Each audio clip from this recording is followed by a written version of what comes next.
সুপ্রিয় দর্শক শ্রোতা, আসসালামু আলাইকুম। আমাদের আজকের খেলা ফু দিয়ে বেলুন সামনের দিকে নেওয়া। এ প্রতিযোগিতায় অংশগ্রহণ করবেন 5 জন যুবক। তাদের পরিচয় জেনে আসি। মোহাম্মদ বাদল শেখ, মোহাম্মদ আবু বকর সিদ্দিক, উম্মান, মোহাম্মদ মিঠুন শেখ, তানবীর। প্রত্যেক প্রতিযোগীর কাছে একটি করে বল দেওয়া হবে।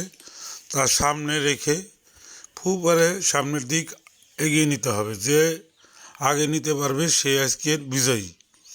নিয়মকানুন বলে দেওয়া হলো। প্রত্যেক প্লেয়ারই প্রস্তুত খেলার জন্য। বাঁশি ফু দেওয়া মাত্রই খেলা শুরু হয়ে যাবে। এখনই খেলা শুরু হয়ে গেল।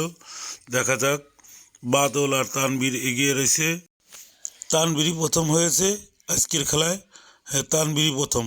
ফু দিয়ে বল সামনের দিকে নেওয়া প্রতিযোগিতায় 5 জন প্রতিযোগীর প্রথম হয়েছে তানবীর।